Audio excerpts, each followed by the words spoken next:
Oi gente, tudo bem? Mais uma vez bem-vindos ao meu canal. E o tema de hoje, só pra gente não perder o costume, sim, é um assunto bastante polêmico e que costuma gerar bastante dúvida, que é 3 motivos que justificam o crente de se divorciar. Nós vamos tratar hoje sobre crente e divórcio, o que a Bíblia nos ensina e qual é o posicionamento de algumas igrejas em relação a isso. Nós vamos aqui desmistificar certos enganos, e trazer clareza com base na palavra. A gente sabe muito bem que casamento é coisa séria. Casamento não é uma tentativa de que vai dar certo, como o mundo assim faz. A gente não casa pensando, qualquer coisa se não der certo eu me separo. Não. Nós como cristãos, a gente se casa para cumprir um propósito da parte de Deus para as nossas vidas. A gente casa para construir família. Sim, a gente casa com essa ideia mesmo, Quando uma mulher e um homem cristão que tem temor a Deus se casa, é para construir família, é para que não viva só, é para ter um amparo, é para ter um auxiliador, para ter uma colaboradora, para ter um cabeça, para ter alguém que vai tomar as rédeas e administrar a casa com a ajuda da sua mulher como colaboradora, O homem é o cabeça, a mulher é a coluna. Então, quando a gente se casa, é algo muito sério, Não é como o mundo faz. Vamos tentar, casa, qualquer coisa descasa. Não, é algo muito sério. E o que a gente vê, às vezes, são muitos jovens casando, precocemente, e para ter relações, Porque o crente, ele não pode sair por aí, prostituindo o seu corpo. Então, no casamento, ele foge dessas tentações, e se guarda só para aquela pessoa, Então, tem muito jovem casando aí para ter relação sexual, para não prostituir seu corpo, não caindo na tentação, de ter uma vida promíscua.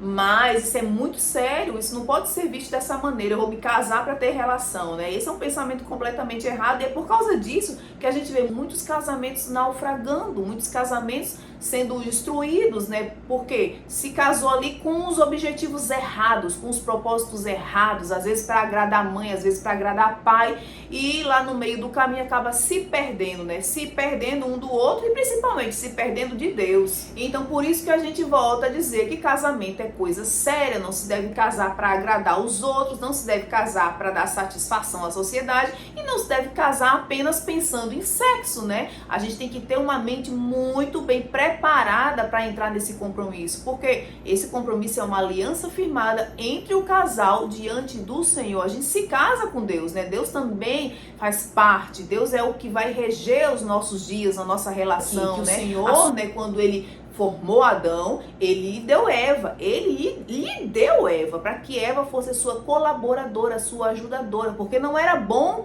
que Adão andasse sozinho, era necessário ele ter uma companhia.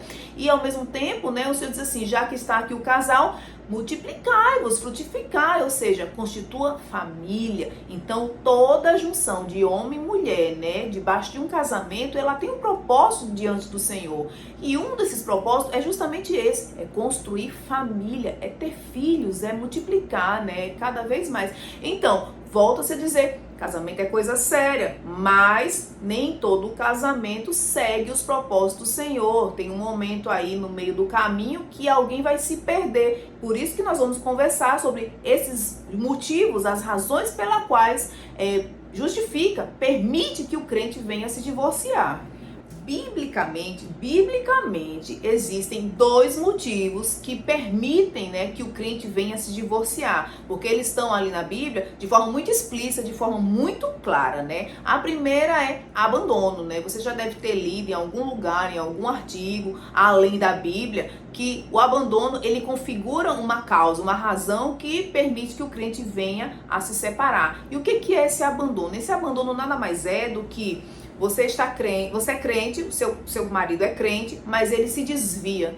Quando ele se desvia, ele não quer mais permanecer casado com você. Então você é abandonado ou você é abandonado. Então isso lhe permite que você venha se divorciar. Isso lhe dá legitimidade diante de Deus para que você venha se divorciar e casar novamente e construir outra família, porque você foi abandonado. Ou seja, biblicamente, isso nos dá um aval para nos divorciarmos. E se você abrir a sua Bíblia lá em 1 Coríntios, capítulo 7, versículo 15, que diz assim, se o descrente quiser apartar-se, que se aparte. Em tais casos, não fica sujeito à servidão nem o irmão, nem a irmã, Deus vos tem chamado à paz. Ou seja, é exatamente isso. É no caso de tanto a pessoa que era crente se desviar e não quiser mais, né, permanecer casada com a outra, tanto quanto a uma se converteu e a outra não. Então essa outra, por não aceitar que aquela pessoa agora é crente, ela quer se separar. Então essa pessoa pode, né, a crente pode se separar dele e seguir a sua vida. Ou seja, essa é a primeira razão, o primeiro motivo que justifica, né,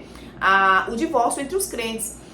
Isso é feito com total legitimidade, com base na palavra, né? Então, que se siga. Não me quer? Eu tô crente, eu sou crente aqui, né? Sigo a minha vida em paz, plenitude. Meu marido também. Aí meu marido diz, ó, o seguinte, não quero mais ser crente, não. Quero mais saber desse negócio de estar indo em igreja, não quero saber mais desse negócio de tudo ter que ouvir o Senhor, pedir autorização do Senhor, viver em consonância com Deus. Eu não quero mais isso pra minha vida, né? E eu também não quero mais estar com você.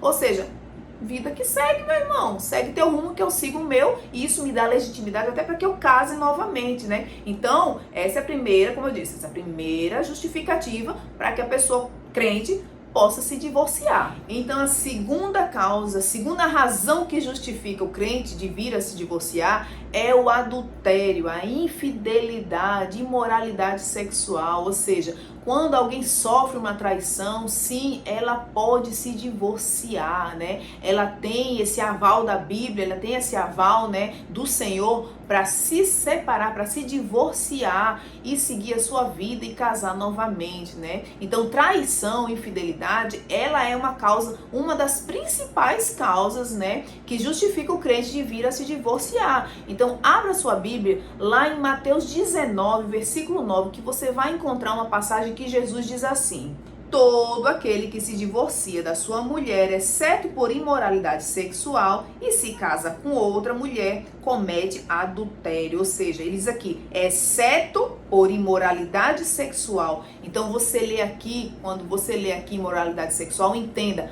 práticas sexuais ilícitas. O que são práticas sexuais ilícitas? Práticas sexuais cometidas fora do casamento, né? Fora daquela união que você firmou, daquela aliança que você firmou junto ao seu esposo, junto à sua esposa. Então, quando acontece isso, você tem, como eu volto a dizer, né? Você tem permissão para se casar de novo e seguir a sua vida. Você foi traído, né? Você foi enganado, alguém quebrou a aliança, né? Corrompeu o seu corpo, né? Com outra pessoa, né? Teve relação sexual com outra pessoa, quebrou a aliança com você, quebrou a aliança com Deus, né? E então essa pessoa, a traída no caso, a ferida, ela tem direito a se casar novamente, a se separar, se divorciar e casar de novo. Então essas são duas causas, duas razões que justificam, né? Que permitem que o crente venha a se divorciar. Agora nós vamos tratar de uma terceira causa que eu venho a tratar aqui com vocês, não apenas como serva do Senhor, não apenas como escritora, como alguém que vem aqui e fala no YouTube a respeito da palavra e tal. Eu venho também falar como policial, né? Como servidora do Estado, como policial, porque essa é uma das causas que tem mais gerado polêmica e tem mais também levado muitas mulheres a ser assassinadas pelos seus esposos, muitos crimes de feminicídio, e tem muita gente dentro de igreja usando a palavra para segurar casamentos fracassados, onde a mulher vem sendo oprimida, vem sendo violentada, mas usando a palavra de forma errada para que esses casamentos não venham a ser desfeitos. Então nós vamos agora conversar sobre o terceira causa, que é quando o homem deixa de amar sua mulher como ama o seu próprio corpo, como Paulo nos ensina. Se você pegar a sua Bíblia e abrir lá em Efésios capítulo 5, versículo 24 e 25, você vai encontrar as seguintes passagens, que diz assim, 24. Como a igreja está sujeita a Cristo, assim a esposa esteja sujeita em tudo ao seu marido. Maridos, cada um de vocês deve amar a sua esposa, assim como Cristo amou a igreja. E lá no versículo 28 você ainda encontra: os maridos devem amar cada um a sua esposa como ao seu próprio corpo. Quem ama a sua esposa, ama a si mesmo, né? Essas são as palavras de Paulo ensinando, né? Dando orientações a respeito de casamento para as igrejas, né? Através das suas cartas.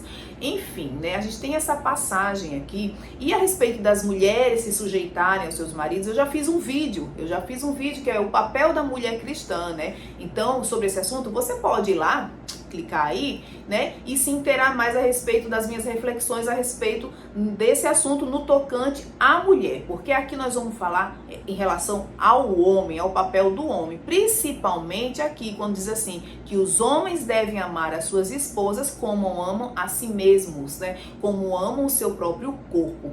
E com base nisso é que eu vou defender, sim, eu vou defender o divórcio quando acontece do homem deixar de amar a sua esposa como ama a si mesmo. E quando é que isso acontece? Isso acontece quando homens começam dentro dos seus lares a agredir suas esposas, né? Agredir fisicamente, psicologicamente, as obrigam a ter relações sem o seu consentimento, sem elas quererem também participar disso, né? Porque com base errada na primeira parte que a gente leu lá no capítulo 24, que diz assim: mulheres, sujeitem-se aos seus maridos, né? Então, com base nisso, existem muitos homens aí distorcendo o evangelho para ter relações forçadas, né? E isso acontece lá no íntimo de suas casas, onde ninguém vê, onde ninguém sabe. Mas isso tem acontecido cada vez com mais frequência. E os dados não mentem, né? Quantas e quantas vezes a gente assiste nos jornais casos de feminicídio, né? Inclusive de feminicídio dentro de igreja, de pastores contra suas próprias esposas. Então, Alana, mas está errado, porque a Bíblia não diz que a gente pode se divorciar por causa disso, mas você tem o Espírito Santo de Deus que lhe direciona a fazer o que é correto e o que é bom, né? Então, nós não estamos aqui pregando nenhuma anátema, né? A gente não está indo além e nem aquém da palavra, a gente está usando justamente a Bíblia para justificar o divórcio quando a mulher é vítima de agressão, vítima de estupro, vítima de violência psicológica, vítima de opressão. Então, com base na palavra, né? Então, por isso que eu digo, essa sim é a terceira causa que justifica o divórcio, sim, com base nisso, com base na palavra. Até porque existem estudiosos que dizem, né, em relação lá a Malaquias, no livro de Malaquias, quando aparece assim, Deus odeia o divórcio. Existem estudiosos, e aí já é pano, já é assunto para um outro vídeo, né? Existem estudiosos que dizem que o texto original contido lá em Malaquias 2, versículo 16, quando diz assim, Deus odeia o divórcio, o texto original quer dizer, Deus odeia o repúdio. E isso justamente porque naquele contexto os homens, né, eles eram muito violentos, eles tinham os corações muito endurecidos em relação às suas esposas, né? Não existia esse conto de fadas que a gente vive hoje, de ter o amor, o amor da minha vida, eu casei por amor e junto nós vamos construir família, nós vamos, né, prosperar. Não, a mentalidade era diferente, então eles eram mais hostis, eles eram mais grosseiros mesmo com suas esposas. Por isso, essa passagem, Deus odeia o repúdio, Deus odeia a forma como esses homens tratam essas esposas. E pode ter certeza que Deus continua odiando isso, continua odiando o repúdio, continua odiando essa forma agressiva de tratar a esposa, né, dentro de um casamento. E infelizmente, né, muitas vezes a igreja, na figura dos seus pastores, dos seus líderes, eles tomam conhecimento de que um casamento não está bem, né? Eles tentam ali, junto ao casal, fazer com que eles atravessem essa crise, vençam a crise e permaneçam casados, né? Mas tem um momento em que isso não dá mais, não dá mais. Eles muitas vezes acabam forçando a mulher a permanecer ao lado desse esposo agressivo, porque não sabe o que acontece lá no íntimo, lá dentro do quarto, né? Lá no silêncio, dentro da casa deles, na intimidade deles. Não sabe o quanto essa mulher tem sofrido de dia e de noite, né? Psicologicamente, fisicamente, ao lado desse homem. Então, muitas vezes a igreja ela insiste incansavelmente para que não se separam, quando na verdade o melhor é de fato se divorciar. Por quê? Porque essa mulher está morrendo. Essa mulher está morrendo fisicamente, emocionalmente, e não adianta forçar, né? Não adianta forçar ela a permanecer ao lado de uma pessoa doente, ao lado de um homem doente, né? Que suga todas as suas forças, que suga a sua saúde. Então temos que parar e conversar sobre isso para que amanhã essa mulher não seja mais um índice, não seja mais uma estatística, não seja mais um caso, né, de feminicídio, como acontece. O último caso que eu me lembro, o homem era pastor, matou e enterrou a sua esposa no quintal de sua casa. E por vezes ela clamou por ajuda através de WhatsApp para as irmãs da igreja, para outros membros da igreja. E não, permaneça ao lado dele. Deus vai restaurar seu casamento, Deus vai restaurar a sua união, né? Insistindo numa coisa que estava ali matando a mulher pouco a pouco, até que chegou de fato ela a morrer, né? E encontrarem o corpo depois de alguns dias lá, né, enterrado na garagem, no quintal da sua casa. Isso é fato, isso é uma coisa que vem acontecendo e muito. Então nós temos que nos alertar, né? Saber até que ponto Deus quer que aquele casamento seja de fato restaurado. Ah, mas Alana, que isso? Deus quer que sempre os casamentos sejam restaurados, porque nós casamos para permanecer até o fim das nossas vidas ao lado do nosso cônjuge. É verdade, é claro que é verdade, e eu sou totalmente a favor disso, porque é o que a Bíblia nos ensina, é o que Deus espera. Mas alto lá, a gente tem que ver caso por caso, porque eu volto a dizer, como eu falei numa parte aí do vídeo, o Espírito Santo que mora dentro de nós, ele nos guia para o que é bom e o que é certo. E o Espírito Santo de Deus, ele jamais vai te induzir a permanecer com alguém que é uma ameaça à sua vida o tempo todo, né? Vamos ser sábios, vamos usar um pouco da inteligência e da sabedoria que o próprio Espírito Santo nos concede, certo? Então o vídeo de hoje era um vídeo, né, que entra a parte da Alana, que é serva, que gosta de compartilhar, né, inspirar, escrever a respeito das coisas concernentes ao reino, concernentes a Deus, mas entra um pouco da Alana policial, da Alana que está de fato cansada de ver tantos casos de feminicídio por causa de casamentos que estão adoecidos, aonde a mulher sofre ameaça o tempo todo, mas o papel da igreja não está ajudando a salvar essa vida, né? Está querendo salvar o casamento a que custo, né? A que custo? Então vamos parar e pensar um pouquinho a respeito disso. O vídeo de hoje era sobre isso, né? E eu espero que de fato tenha edificado a sua vida e que tenha colaborado de alguma forma para te ajudar a abrir os olhos, né? A abrir os olhos para a realidade que nos cerca, né? Que a gente não pode simplesmente fechar os olhos e seguir cegamente, né, o que o pastor fala, o que a igreja considera, e bloquear o nosso entendimento a respeito das coisas que estão acontecendo aqui ao nosso redor, bem próximo da gente, certo? Ah, já falei demais. Beijos e até o próximo vídeo, em nome de Jesus.